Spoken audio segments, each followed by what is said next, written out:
So this week you join me again from down the side of the BMW, and the reason for that is we're finally going to do something about this massive arch gap. So the front of this car sits really high whilst the rear seems to sit quite low, and it can look a bit cattywampus when you see it from the side.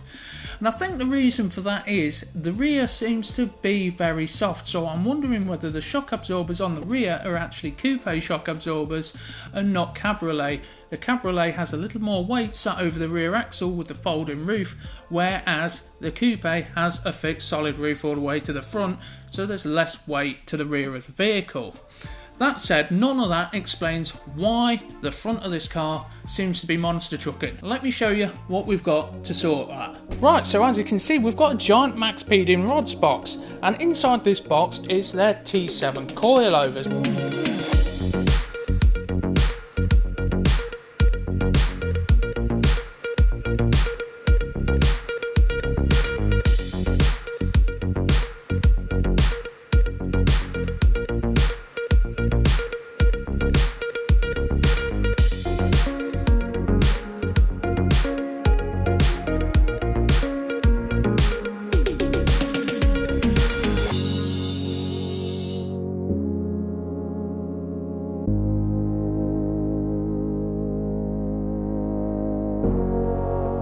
Now the T7 coilovers have a higher spring rate than the T6, so they're a bit stiffer, a bit more suited to what I want from the car, and being a convertible, being slightly heavier at the rear, I think that will be a better option. Now there is a catch to these. If you're going for that slammed look, you would want the T6 coilovers because they allow the car to sit that little bit lower. Whereas I'm going for sort of a time attack kind of stance is probably the best way to put it. So I'm not too bothered about the back end being really low. I just want it to fill the arch out nicely and not rub so much, because that would be really nice. With how soft the back end is now, it really upsets the handling of the car, and these should definitely fix that. Now let's get into it, get these out of the boxes and see what they're all about.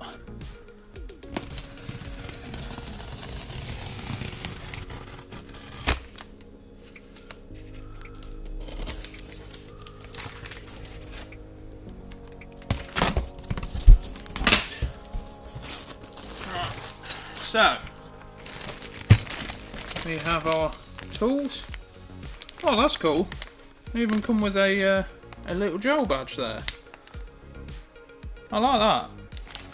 So, we've got Allen keys, the tools for adjusting them, and our instruction manual specifically for a BMW E36. So far, looking really good.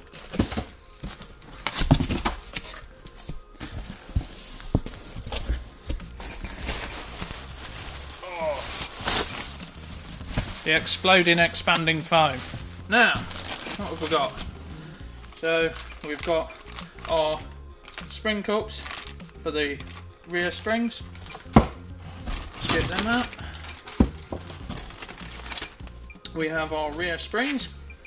A bit of weight to them, as you'd expect. Let's get them out. Our rear shock absorbers. Oh, this is going to get cosy, you might have to bear with me a minute. So I'm really liking what I see here. The black on grey really leans towards that subtle clean aesthetic. If that's what you're going for and you don't want your coilovers to stand out, these are a great option colour wise. So I'm seeing a lot of things that I do like, with the dust covers on the shock shaft to protect the shock seals from dirt ingress. One thing you will get in the winter in the UK, the gritting on the roads really can wreck your suspension pretty quick. You end up with the threads seizing up, so you can't actually turn the adjuster collars. You end up with salt inside your shock shaft, and that wears out the seals and often causes the blowouts that people report on cheaper coilovers. That said, one thing worth remembering is you can actually get coilover covers. Now they go over the entire coilover body and protect even the threads from dirt, rain and just crud going all over them.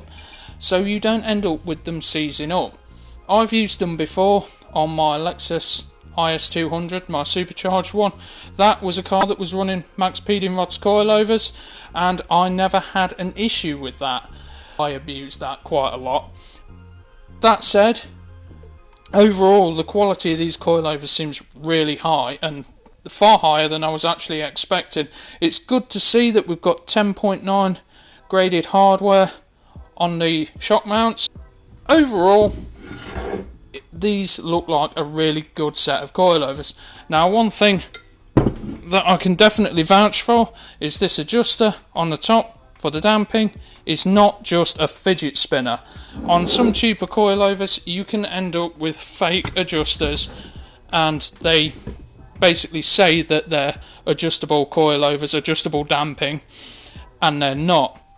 Well, in this case, these are 24-way adjustable damping coilovers, which you can stiffen or soften.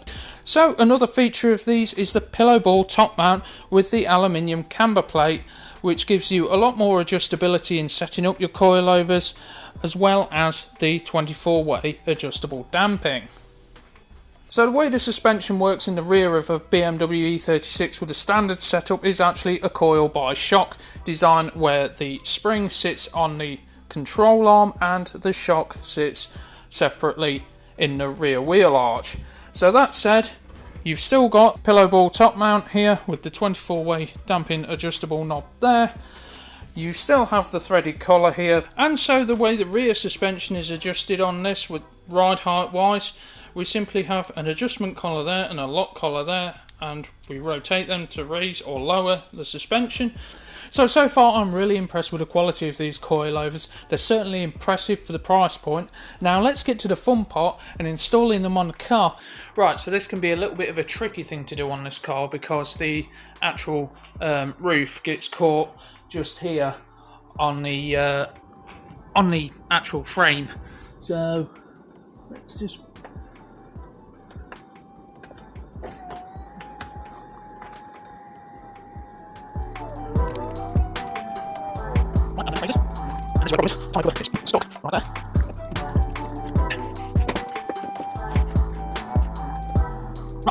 Right, now down in here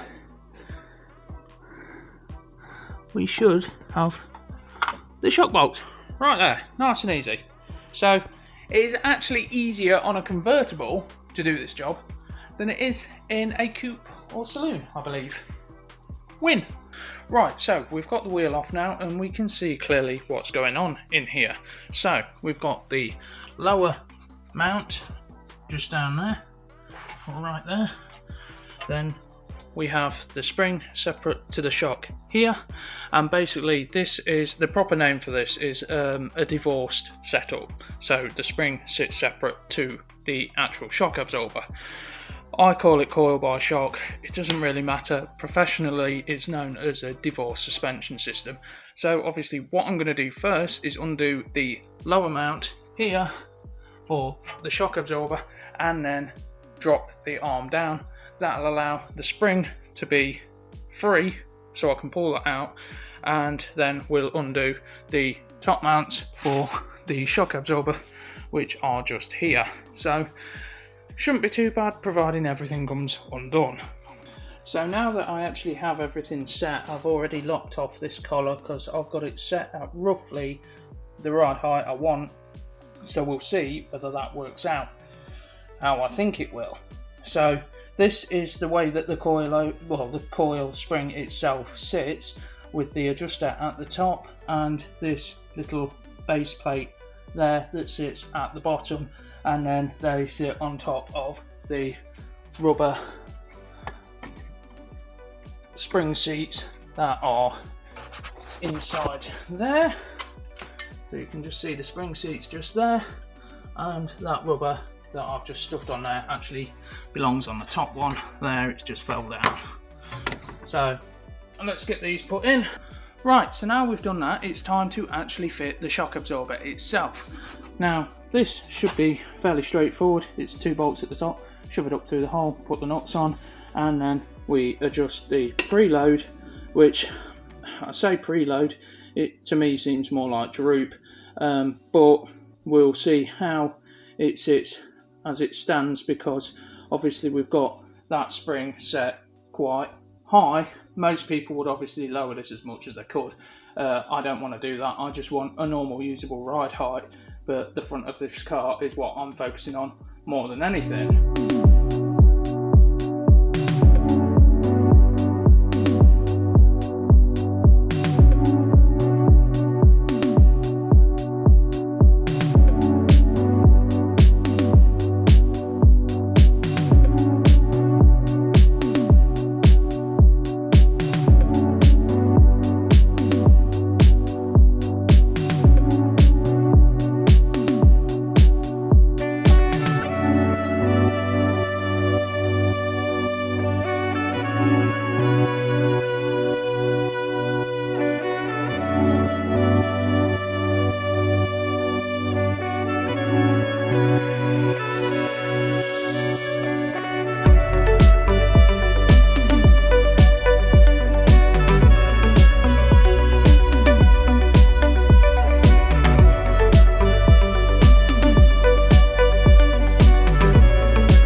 Right, so that's this side all done now. So I've set the preload on the shock the same both sides, so that's how far this is threaded each side. It's set exactly the same, and then obviously the ride height is set the same, which is actually just bottomed out on these spring perches, because so far the ride height is still slightly too high. So we'll have to give it a bit of time to settle, but right now we're going to button this up and move to the front. Right, so we're moving on to the front of the car now, and this is pretty much as straightforward as the rear was. So basically you have your 3 top nuts here, they are 13 mils. Then under here you have 3 bolts as well. You've got one here on this side of the flange, one here this side of the flange, and then you've got one that pinches the knuckle to the strut. And then you just pop this brake line out of its bracket quite simply, and as you can see I've got the pad wear sensor and ABS sensor wires taped to the strut for some reason, but that's not too much of a problem. I'll just cut them free and then probably cable time to the new strut. That said, enough talking, let's get to it.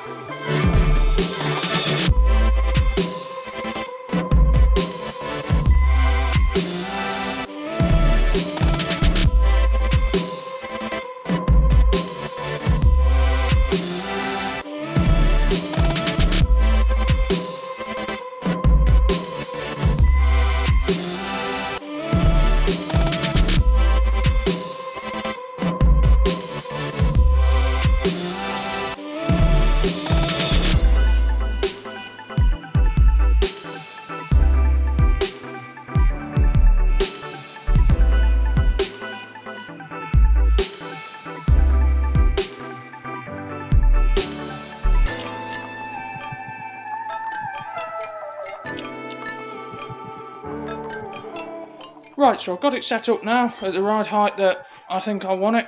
I can always tweak it. So basically what I did, I compared the new coilover overall length to that of the standard suspension strut. Set it quite a bit shorter, also trying to account for how much sag there would be in it. So obviously with the new suspension there's no sag, but with the old suspension there's a reasonable amount. So I have to sort of account for that, and then basically just go from there, fit it up, set your preload, and then I've got to lock it off. Now I'm happy with the ride height, lock all the collars off, and basically this is the ride height that we're left with. It's currently on the wooden blocks because it won't obviously come down off of the air jack at that height. It'll get snagged up underneath, but I'm fairly happy with that ride height. I don't want it too low because of where I live. The country roads are a bit rough, and that. So I just want a nice usable stance that's sort of in line with the rear of the car.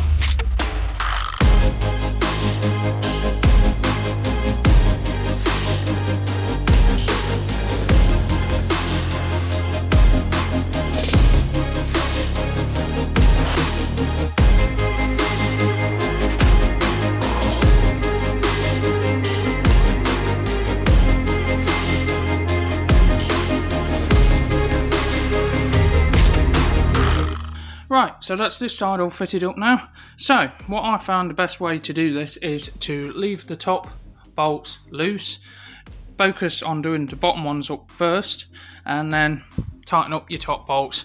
That makes it a lot easier to get everything to line up.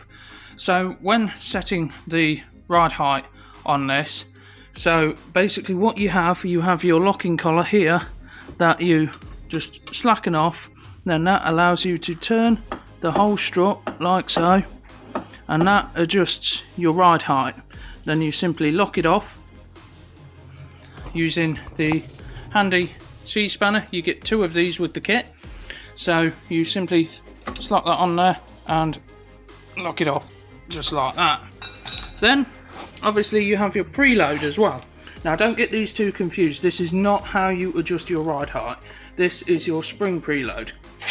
So the way I've set it, it's not necessarily correct, is I've slackened that locking collar off at the bottom, snugged the spring up so there's no, the spring can't rattle or move, and then tightened it up a couple of turns on the adjuster there, and then locked it off just to put some tension on it. I don't want too much tension because these are quite heavy springs, so we'll leave it at that for now and see how the car rides. I'd already set my ride height prior to this, so that's why in the time lapse you don't see me actually adjusting the ride height, because I set it statically on the bench because I knew where I wanted it to be essentially. So let's get this thing buttoned up and show you the finished product.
So I'd like to say a huge thank you to Maxpeeding Rods for sponsoring this part of the project. The car looks and feels fantastic. It has far less body roll now and far more compliance in the corners, and it just feels like it is on rails, and considering it's on budget tyres too, that's fairly impressive. So that said, if you want to get a set of T7 coilovers, T6 coilovers, or any of Maxpeeding Rods range, please check out the link in my description and tell them that M-oneeleven sent you. We also have a Patreon. If you enjoyed watching this and you want to support the channel, please head over to our Patreon. Again, a link in the description, and support us that way. We are working on a website to bring you guys merch too. Thank you for watching. Don't forget, like, subscribe and share, and we will see you in the next one.